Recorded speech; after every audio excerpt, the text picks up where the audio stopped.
뉴스 브리핑 첫 번째 순서로 학교급식 분야를 담당하고 있는 김지연 전 수원시 학교급식 지원센터 센터장님을 모시겠습니다.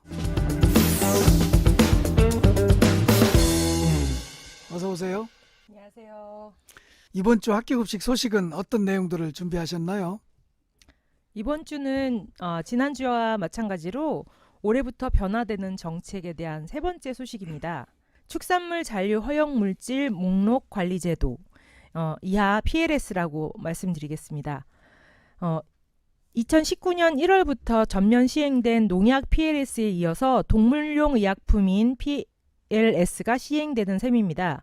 주무부처인 농식품부와 식약처는 농약 PLS와 동일하게 동물용 의약품 허가 기준을 정하고 기준이 없는 품목은 0.01mg으로 일괄 적용한다고 합니다.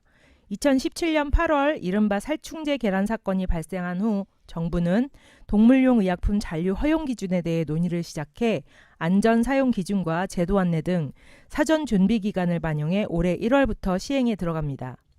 축산물 PLS는 먼저 주요 다소비 축산물인 소고기, 돼지고기, 닭고기, 우유, 계란에 도입되며 추후 부처 협의를 거쳐 소수 축종인 양, 염소, 말 등에도 적용을 검토한다는 계획입니다.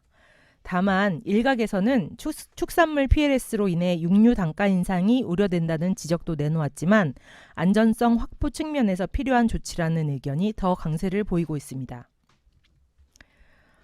다른 소식인데요. 다가오는 올해 2024년 학교급식이 큰 변화를 맞을 것으로 전망됩니다. 긍정과 부정의 변화가 혼재되어 있어 기대와 우려 역시 교차합니다. 먼저 교육부를 중심으로 시행되는 제2차 학생 건강 증진 기본계획이 관심을 받고 있습니다. 이 기본계획은 체육 과목이 40년 만에 별도 정규 과목으로 분리되고 수업 시수도 늘어나는 등의 내용을 골자로 하면서 향후 5년간 학교 급식 발전 계획의 기본적인 틀 역시 반영되어 있습니다. 무엇보다 영양, 식생활 교육의 중요성을 교육부가 인지하고 공간과 예산을 투자하려는 의지가 느껴지고 있다는 평가를 받고 있습니다. 또 다른 기대는 앞으로 5년간 학교 조리실에 대규모 예산이 투입된다는 점입니다. 교육부는 몇 년간 제기된 조리 흉 파문과 이로 인한 폐암의 심각함을 인지하고 조리실 환기 설비 전면 개선 사업을 시작했습니다. 조리실이 지하에 있거나 조리 설비 성능이 떨어지는 학교, 노후화된 학교를 대상으로 올해부터 교육청, 교육지원청 중심의 개선 작업이 시작되었습니다. 환기 설비 개선을 위해 교육부가 올해 편성한 예산은 1,800억 원에 달합니다. 평균적으로 조리 설비 개선에 학교당 1억 원의 예산이 소요된다고 볼 때 최소한 수천억 원 이상의 예산이 더 투입될 전망입니다. 환기 설비 개선과 더불어 조리흉 발생을 억제하기 위한 오븐 및 전기식 조리기구 도입도 더욱 빨라질 것으로 보입니다. 다만 이 같은 장기적인 계획이 차질 없이 수행되려면 예산 확보가 필수적인데 최근 교육청들의 재정 상황이 녹록치 않습니다. 정부의 세수가 크게 줄면서 교육청 재정을 유지하는 지방교육재정 교부금도 대폭 감소했기 때문입니다. 각 교육청은 그동안 정립한 통합재정 안정화기금을 일부 전입해 2024년도 예산안을 편성했지만 재정 상황이 개선되지 않는 한 2, 3년 후면 안정화기금도 고갈되는데요. 게다가 세수 부족은 지방자치단체의 재정도 악화시키고 있다는 점도 큰 걱정거리입니다. 이처럼 재정 상황이 어려운데도 급식 단가를 올리는 교육감들이 많다는 것은 그만큼 학교 급식의 중요성과 가치가 인정된 것이라고 평가하는 의견도 있습니다. 교육부가 학교급식법, 학교급식 식자재 공급업체 처벌 조항을 구체화하고 있습니다. 처벌 조항의 핵심은 결과적으로 식자재 공급업체의 학교급식 입찰권 제한이기 때문에 학교급식을 어지럽히는 유령업체 근절에 적지 않은 영향을 줄 것으로 기대되고 있습니다. 교육부가 지난달 30일 발표한 2차 학생건강 증진 기본계획에 따르면 품질 높고 안전성이 확보된 학교 급식용 식자재 공급을 위해 내년에 학교급식법을 개정하는 계획을 발표했습니다. 개정 요지는 학교급식 식자재 공급업체가 위생관리, 원산지 표시 등 식품 관련 법령을 위반한 경우 식자재 납품 입찰 참가를 제한한다는 규정 마련입니다. 교육부는 현재 국회 상임위 심사를 받고 있는 학교급식법 개정안이 올해 중 상임위를 통과를 하면 올해 중 시행령을 개정한다는 방침입니다.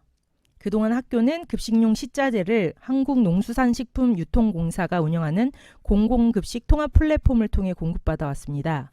하지만 입찰 횟수가 높아질수록 낙찰 확률이 높아지는 경쟁 입찰 방식의 허점을 노린 일부 업체들이 유령 업체를 다수 설립해 응찰 및 낙찰받은 후 정작 납품은 다른 업체로 넘기는 행위가 늘어났습니다. 이 과정에서 입찰 기준보다도 낮은 불량 식자재가 학교로 공급되는 일이 잦아지자 AT도 업체 관리에 나섰으나 처벌 조항이 없어 강력한 대처를 할 수 없었습니다. 그리고 반대로 불량 업체들이 제기하는 소송 등에 시달리는 경우가 많았습니다. 하지만 교육부의 계획대로 학교 급식 처벌 조항이 마련되면 플랫폼 등록 업체를 관리하는 AT도 법적 처벌 근거를 갖게 되는 셈입니다. 이제 방학 때가 되면 특히 이제 경기도 같은 경우는 뭐 학교에서 쓰는 뭐 식재료 뭐 업체들 이렇게 선발도 좀 하고 좀 이렇게 품평회도 하고 뭐 김치나 뭐 수산물이나 그런 것들 하는데 요즘은 그걸 어때요? 지금 시즌에는 교육지원청하고 경기도 같은 경우는 학교급식 지원센터가 있는 12개 지자체에서 학교급식 식자재 공동구매 추진을 하고 있어요. 그러니까 가공식품에 관련돼서 공동구매 추진을 지금 하고 있는 시즌이고 업체 선정이 거의 끝났을 것으로 사료가 됩니다. 그래서 2월 한 중순쯤 되면 학교들이 업체랑 계약을 진행해야 되기 때문에 지금 현재는 이제 업체 선정이 끝나고 선정된 가공식품 공급 업체들하고의 이제 가격 협의 과정을 좀 거치고 있는 상황입니다. 그리고 보통 여름방학 시즌에는 수산물이나 김치 관련해서 공동구매 업체를 뽑는 사업을 추진을 하고 있습니다. 그러니까 지자체마다 조금씩 다른데요. 1년 동안 사업을 추진해서 업체들이 학교로부터 좋은 평가를 받은 경우에는 1년 더 재계약을 하는, 그러니까 1+1이라고 이제 현장에서는 그렇게 얘기를 하는데, 그렇게 1년 더 재연장을 할 수 있게 그렇게 업체를 선정을 하는 지자체 같은 경우는 2년에 한 번꼴로 업체를 선정을 하게 되어 있고, 제가 전에 있었던 수원시 학교급식지원센터의 경우는 매년 업체가 좋은 평가를 받았음에도 불구하고 계속 이제 신생업체의 진입장벽을 조금 낮춰주기 위해서 매년 이제 업체를 선정하는 사업을 추진을 하고 있었어요. 그래서 요즘에 잘 안 느껴지시는 이유가 이제 2년에 한 번꼴로 선정을 한다거나 아니면 친환경 농산물이나 가공식품 같은 경우는 2+1, 2년 동안 계약을 하고 평가가 좋으면 1년 더 연장, 이런 식으로 3년에 한 번꼴로 또 업체를 선정하는 지자체도 생기고 있습니다. 네, 그래서 좀 잘 안 보이실 수도 있을 것 같습니다. 지금까지 김지연 센터장님의 학교급식 뉴스 브리핑 잘 들었습니다. 수고하셨습니다.